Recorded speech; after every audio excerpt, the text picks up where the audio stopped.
Selamat pagi pemirsa, biasanya ketemu saya di Jumat siang. Hari ini diajukan hari Selasa pagi karena ini edisi yang sangat spesial, yaitu edisi untuk memenuhi permintaan pemirsa.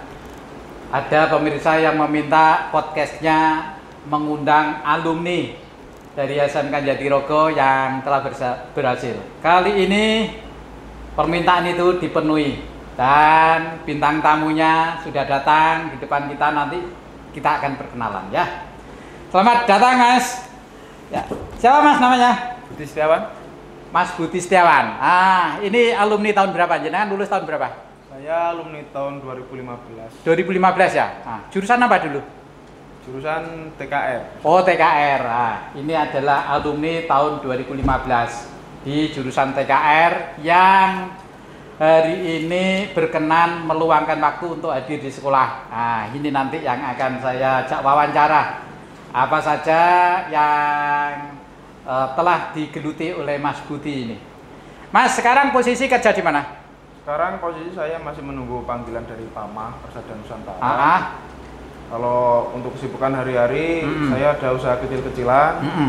Jadi agen kerupuk. Ya alhamdulillah. Hasil dari pulang dari PAMA 2020 kemarin sudah punya usaha kecil-kecilan, ya itu ya. pupuk aja. Oh gitu ya. Berarti dulu sudah pernah bekerja? Dulu sudah pernah kerja di PAMA. Di mana itu? Di PAMA Bontang dari Bontang. 2017 sampai 2020. Oh, 2017 2020 itu sudah bekerja di Bontang. Itu di apa? Industri apa, Mas? Di PAMA juga. Maksudnya industrinya itu apa? Kelapa sawit atau pertambangan? Di PAMA Indo Bontang itu di batu bara. Oh, batu bara di pertambangan. Ini. Jadi Mas Budi ini lulusnya 2015, 2017 itu langsung bekerja. Jadi ada jeda 2 tahun masa tunggunya, tapi langsung dapat kerja di 2017 sampai 2020. Kemudian resign dan ini sudah diterima lagi gitu Mas ya? Iya, diterima lagi di PAMA, tinggal pemberangkatan saja. Tinggal pemberangkatan kemana nanti rencananya itu? Ke Bontang lagi atau kemana? Ini rencana belum tahu Pak ya. Kalau kemarin dari informasi dari Jobset katanya ke KPC kalau jadi. Oh ya, mudah-mudahan nanti segera kan. Ini berarti perekrutan yang bulan apa kemarin itu ya? Yang perekrutan bulan Juni kemarin. Bulan Juni kemarin. Jadi bulan Juni kemarin ada perekrutan di sekolah di SMK Jatirogo. Salah satu yang berhasil lolos adalah Mas Budi Setiawan. Ini alumni dari SMK Jatirogo yang nanti insya Allah 1 bulan atau bulan depan lah akan ada penempatan. Jadi sudah punya pengalaman bekerja dulu di PAMA tahun 17 sampai 20. Kemudian ada resign, kemudian ini mau lanjut lagi gitu ya. Selama resign 20 sampai 23 ini Mas Budi sudah berusaha juga gitu ya, berwirausaha dengan bekal modal yang diperoleh dulu gitu. Alhamdulillah. Sudah berkeluarga? Belum, Pak. Oh, belum. Alhamdulillah. Ada yang ngantri itu. Krunya itu. Mas Budi, saya mau tanya ini. Dulu waktu bekerja di Bontang itu ya. Jenengan kan jurusannya otomotif TKR. Di sana di batu bara itu mengoperasikan apa di sana itu?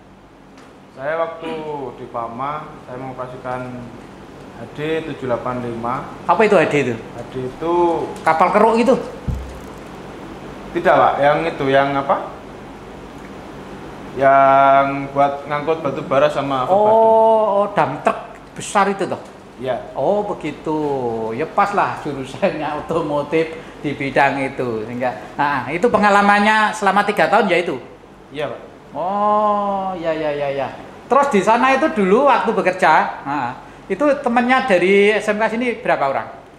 Saya waktu berangkat 2017 itu dari SMK sini cuma 2 orang. Oh hanya 2 orang. 2 orang. 2 orang ya. Dan dua-duanya juga resign juga tahun 2020. Sama resign juga Pak. Kemudian selama tahun 17 sampai 20 itu kan masa yang lama di sana. Itu tinggalnya di mana? Selama saya di Bontang tinggalnya di mes Pak. Di mes ya? Ya, jadi di mes. disediakan mesnya? Disediakan mes. Jadi kita selama belum cuti, kita juga di mes itu. Oh, begitu. Terus waktu bekerja, waktu kerjanya itu apakah full pagi sampai sore begitu, atau ada apa ya, jeda waktu istirahat, misalkan ada apa namanya itu, kalau pagi terus ada lagi siang itu shift gitu loh? Oh iya, kalau kerjanya di Pama Bontang kemarin ada 3 shift. 3 shift. Ya. Ada yang long shift. Kalau long shift itu 2 shift. Biasanya over shift itu jam 6. Ganti lagi sampai isya itu baru turun. Kalau ya? 3 shift ya 8 jam kita tukar posisi gitu. Oh gitu ya. Nah, jadi pada waktu di bekerja itu batu bara atau di tambangnya itu jauh dari mesnya? Kalau tambangnya dari mesnya itu kurang lebih 8 kilo. Hanya 8 kilo. Tetapi dari mes ke tambang ada transportasinya? Ada transportasinya, yaitu ada manhole, ada juga bis. Ada transportasi dari perusahaan ya? Ada. Fasilitasnya apa saja selain mes? Makan itu beli sendiri atau memang sudah disediakan gitu? Kalau makan, terus sama baju, sepatu, tiket pulang pergi itu udah dari perusahaan. Oh, inilah hebatnya. Jadi kalau bekerja di perusahaan yang besar, ini semua sudah ditanggung perusahaan. Termasuk sistem kerjanya itu berarti full 1 tahun ada, atau ada on off begitu? Kalau 1 tahun biasanya cutinya itu kan 70 hari kerja, 15 hari di rumah. Oh begitu, on off ya, 70 hari kerja, kemudian off 15 hari begitu ya? Alhamdulillah. Transportasinya dari perusahaan atau tempat kerja ke rumah sudah ditanggung, ini hebatnya kalau bekerja di perusahaan yang besar. Nah, saya mau tanya ini, dulu kok bisa diterima itu gimana langkah-langkahnya gitu? Kalau dulu saya ikut pertama kali ke Pama itu sebenarnya nggak sengaja, Pak. Nggak sengaja malah diterima? Iya, nggak sengaja. Gimana? Karena saya kesini ke SMK itu mau minta legalisir, Pak. Iya. Buat daftar carik waktu itu. Oh, mau daftar sekdes carik. Iya. Tapi sama Pak Yanu, saya ditangkap, nggak boleh. Nggak dikasih legalisir, tapi disuruh ikut. Oh, tes dulu. Mama, iya. Kalau nggak lolos baru ikut carik katanya gitu. Tapi alhamdulillah memang kalau udah rezeki ya lolos. Alhamdulillah. Terus waktu itu, waktu tesnya kan ada tesnya atau Pama itu tidak terus daftar terus diterima kan, enggak kan? Betul. Apa yang dites waktu itu? Waktu itu ada pre-MCU, itu medical check up itu ya, tinggi badan, terus berat badan. Ya. Terus buta warna itu aja, Pak. Oh gitu ya, MCU-nya itu. Ini berarti anak-anak yang kegemukan nggak boleh berarti? Kalau kegemukan harus itu apa? Selama sebelum MCU harus sudah turun dulu ya, harus ideal. Yoga, kamu kalau pengen ke Pama itu ada namanya BMI, Body Mass Index. Antara tinggi badan dengan berat badan itu harus normal.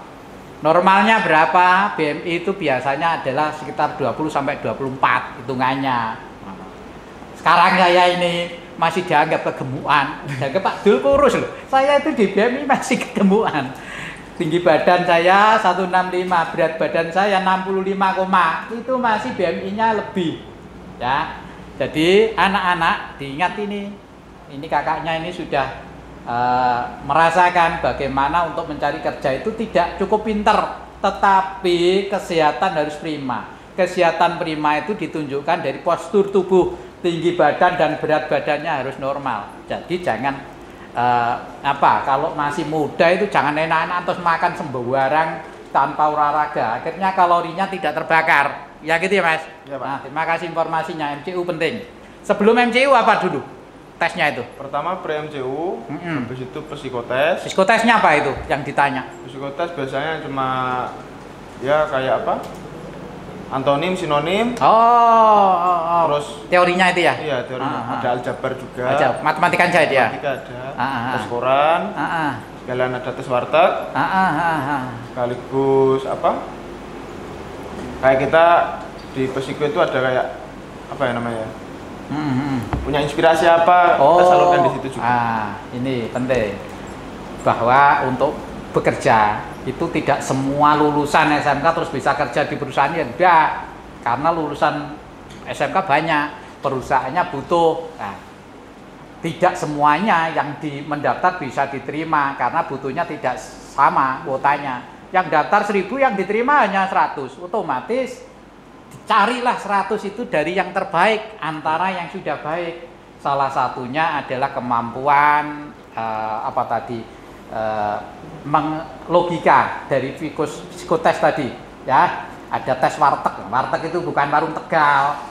Tes warteg itu tes gambar itu ya. Iya, Mas. Betul, Pak. Nah, kayak begitu itu.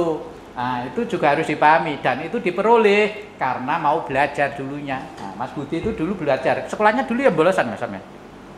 Alhamdulillah, Pak. Iya, bolosan apa enggak? Enggak. Nah, contoh rajin ini. ya, Pak. Kalau rajin ya bisa bekerja, bolosane ya mergawe dari tukang kopi, dek kargone yoga kuwi ya. Buat kopi. Inilah contoh kalau sekolah itu niat, sekolahnya itu sungguh-sungguh, cari kerja itu mudah, dimudahkan. Kenapa? Semua ilmu yang dipelajari bermanfaat kan? Ya sampean bisa ngerjakan itu karena ilmunya dari sekolah atau dari dukun ya, Mas? Dari sekolah, Pak. Dari sekolah, bukan dari dukun. Nanti terus sing gak pinter-pinter itu biasanya begini, ala Pak itu bisa masuk itu karena Pak dari dukun gitu kan. Ini merendahkan niat belajarnya, semangat belajarnya yang tinggi sehingga dapat ilmu macam-macam, akhirnya waktu tes bisa mengerjakan ini tesnya. Nah, ini yang perlu saya sampaikan kepada adik-adik kelasnya. Mas, ini saya mau tanya juga. Dulu waktu sekolah itu ikut organisasi kayak OSIS, DK atau ekstra apa sih sampean? Atau tanpa ikut apa-apa dulu? Kalau saya dulu ikut apa sampean?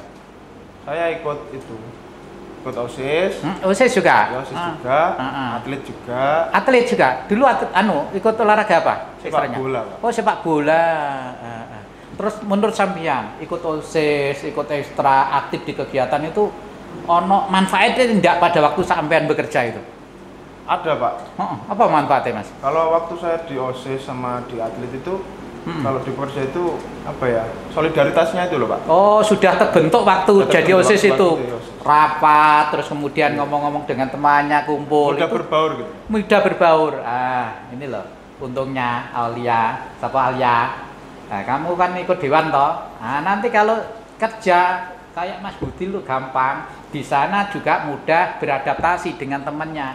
Coba kalau di sekolah itu setiap ada kegiatan delik, gak ikut, bolos, tidak ada pengalamannya berorganisasi, tidak ada pengalamannya bergaul dengan temannya, tidak ada pengalamannya rapat. Akhirnya apa? Pada waktu kerja akan tersingkir, kalah berprestasi dengan yang lain. Ini yang harus dicontoh dari Mas Budi, bahwa semua kegiatan yang di sekolah itu disediakan untuk mengembangkan bakat dan minatnya anak, utamanya setelah lulus nyari kerja kayak begini nih loh. Kalau sekarang masih sekolah kadang-kadang anak-anak kan nggak mikir itu ya Mas, bahwa ngikut ini ada manfaatnya. Ternyata setelah bekerja baru ketahuan apa manfaatnya itu, kegiatan ekstra, ikut kegiatan-kegiatan sekolah dan sebagainya. Mas, ini saya mau tanya. Dulu di sini kan 3 tahun sampean, sekarang ke sini lagi. Kira-kira sampean kalau saya tanya ada perbedaan apa sih di sekolah ini? Apa perbedaannya coba? Kalau perbedaannya banyak, Pak. Apa itu? Dari jalan. Oh, jalannya berbeda. Ya, sudah berbeda jauh. Jalannya depan kok jalan sekolah. Ya, jalan sekolah ini Jalan masuk ini sekolah. sudah berbeda jauh. Sama pagar juga sudah berubah, banyak gedung-gedung baru. Kalau dulu kan, kalau zaman saya dulu kan jalannya masih batu, Pak. Oh, masih makadam. Iya. Dulu di lapangan ya? Dulu lapangan ya masih seadanya lah, Pak. Iya. Sekarang ini kalau dari fisiknya. Kalau dari yang lain, Mas, misalkan dari lihat guru-gurunya kayak apa, ada perubahan apa enggak? Kan sekarang banyak guru baru ya. Nah, kemudian dari fasilitas belajarnya, misalkan seperti yang sampean tempati kayak begini, itu gimana menurut sampean? Kalau menurut saya lebih nyaman sekarang, Pak ya. Lebih nyaman sekarang ya. Kalau proses belajar mengajar itu lebih Kalau umurnya saya masih cukup masuk sekolah lagi. Mas Budi mau mendaftar lagi ini gimana? Mau mendaftar itu karena fasilitas atau apa? Karena lihat Alia ini. Ya, terima kasih Mas penilaiannya. Jadi ini alumni yang sudah lulus beberapa tahun yang lalu sekarang kembali sekolah, sudah bisa melihat perubahan-perubahan yang ada di sekolah dan dampaknya positif bahwa kalau sekolah terus berusaha memfasilitasi sarana prasarana untuk belajar, insya Allah cara belajarnya lebih mudah begitu ya Mas ya. Anak-anaknya mestinya kudunya lebih pinter-pinter kan Mas, lebih berhasil begitu loh. Mas Budi dulu masih seadanya lah sarprasnya karena kan belum masih baru berkembang sekolah itu. Itu saja sudah berhasil untuk bekerja melalang buana. Ini Bontang itu kan Kalimantan ya Mas ya? Kalimantan. Sampean kalau dari sini ke Bontang naik apa Mas? Pesawat. Naik pesawat tuh. Nah, ini loh kalau bekerja naik pesawat.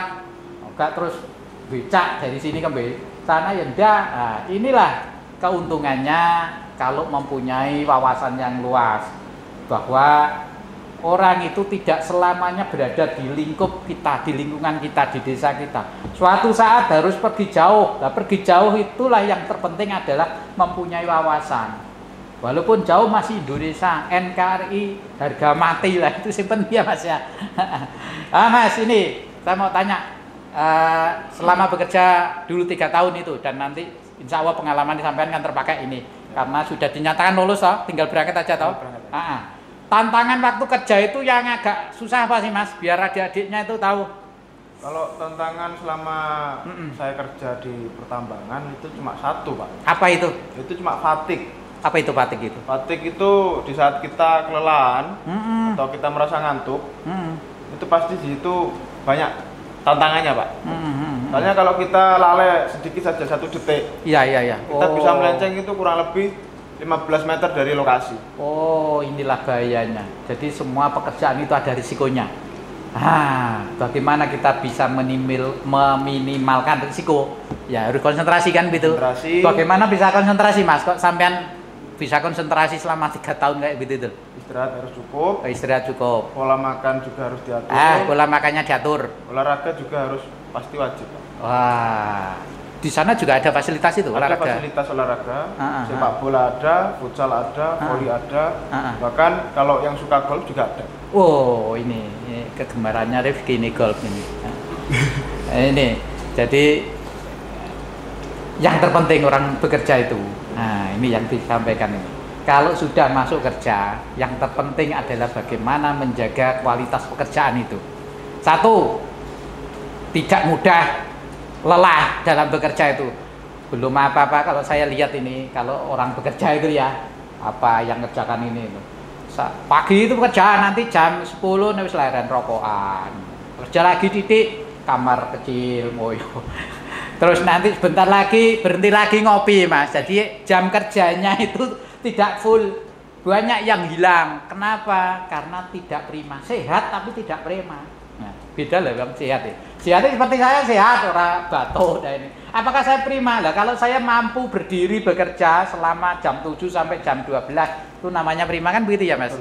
Nah, tapi kalau tidak mampu konsentrasi lah itu namanya hanya sehat, tidak prima. Nah, itu biasanya di perusahaan mesti akan tergeser.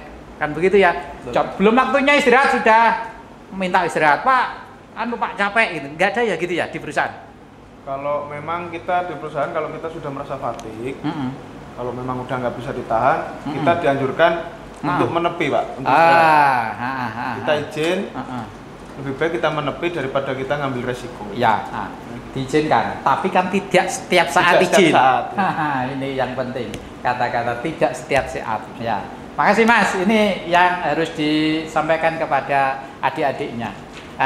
Terakhir ini sudah lama ini kata ya. Sampean kalau saya minta untuk berpesan pada adik-adiknya ini, biar bisa nyontoh sampean, bisa kerja di perusahaan besar, kemudian mempunyai fasilitas yang tinggi. Saya belum tanya ini. Jenengan dulu salarinya, honornya ya tinggi ya? Kalau honor ya alhamdulillah cukup Pak. Apalagi kalau lembur. Kalau di PAMA itu kita gajinya itu basic UMR Jakarta, Pak. Oh. Tapi nanti ada tambahan insentif. Per jamnya berapa sama lemburan. Inilah. Wis banyak ini ketoke, tapi gak mau cerita ini. Rahasia katanya. Ini nggak boleh diketahui orang luar, Pak, rahasia dapur. Soalnya itu nanti takutnya kena pelanggaran dari PAMA. Iya, betul ya. Makasih. Tapi intinya bekerja di sana 3 tahun sudah dapat modal untuk berusaha. Ya, sekarang mau berangkat lagi. Nah, inilah yang terpenting orang bekerja itu punya pengalaman. Punya pengalaman kayak begini, Mas Budi mau kerja di mana saja ya lebih mudah lah. Nah, itu yang disebut dengan pengalaman. Pengalaman adalah guru terbaik, katanya kan begitu ya. Iya. Saya minta saran sampean sebelum ditutup ini, apa sarannya untuk adik-adikmu ini biar bisa nyontoh seperti Mas Budi itu. Biar cari kerja gampang, kemudian tidak mudah. Saya tanya lupa ini. Dan dulu sampean di sana itu 70 hari gitu ya bekerja. Iya, itu nggak rindu sama di rumah? Kalau ditanya rindu ya rindu, Pak. Tapi apalagi kalau saya selama di PAMA itu 4 kali lebaran nggak pulang. Kayak Bang Toyib ini sudah berapa kali lebaran nggak pulang-pulang ya? Lebaran nggak pulang, jadi cuma kalau kangen ya telepon ya. Inilah yang harus diperhatikan anak-anak. Ini anak-anak itu kadang diminta prakerin agak jauh sedikit itu sudah bingung itu, katanya apa? Aduh, enggak boleh ibu saya, enggak boleh mbah saya. Ya akhirnya yang lupa dibader ini, enggak ngerti inti-inti. Nah, ini yang penting.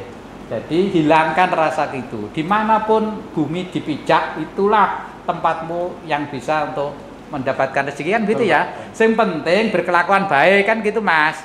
Ya toh, kalau karakternya baik, disiplin baik, Mas Budi dimanapun ya enak orang bekerja. Nah, kalau karakternya jelek dimanapun ya gak bisa mergawi ya, Mas ya. Iya, itu pentingnya. Wes Mas, kasih pesan itu sama adik-adiknya biar bisa nyontoh sampean. Harus bagaimana itu, apa nek sekolah kudu mencolot pager ae. Ini berdua ini lemah contohnya. Ayo Mas, kasih apa Mas sarannya? Baik, untuk pesan-pesan untuk adik-adik semua, pokoknya jangan pantang menyerah, tetap semangat. Ada lowongan apa aja yang sudah lulus sekolah, dicoba. Jangan takut, pokoknya harus berani fight. Soalnya kita itu dididik di sini itu untuk berani bekerja, bukan berani untuk meminta orang tua terus menerus. Mantap. Jadi pesan saya untuk adik-adik semua, tetap semangat, rajin belajar, dan jangan pernah menyerah. Ya, jangan bolosan ya Mas ya. Jangan bolosan. Ini penting ini, jangan bolosan. Sekolah pengen bolos, saya kok nyontoh Mas Budi kan iso. Mas Budi lo gak pernah bolos. Terima kasih waktunya Mas Budi yang telah disempatkan untuk bisa ikut podcast bersama TV Jago. Mas ini punya TV Jago. Teman nanti kalau di rumah buka ya. Jago TV SMKN Jatirogo. Ini episode yang ke-20 ini. Ke-20 sampean. Kemarin itu 19 ya? 19. Nanti dibuka Mas. Karena kita membuat TV Jago channel ini agar apa yang dilakukan di sekolah itu bisa diketahui oleh masyarakat luas. Gitu loh Mas ya. Terima kasih. Ini ya dikasih pantun apa enggak ini Mas Budi ini? Ya, Pak. Dikasih ya. Ya, saya kasih pantun Mas. Ini hadiahnya. Setiap datang di podcast dapat pantun. Nanti saya ngomong cakep itu siapa? Alia ya. Yang banter ya. Alumni sekolah gemilang kini di depan. Cakep. Ilmu di dada, wajah rupawan. Cakep. Bekal dari sekolah tumbuh jadi harapan. Cakep. Penuh prestasi jadi panutan. Salam Jago, TV Jago, SMK Jatirogo maju terus.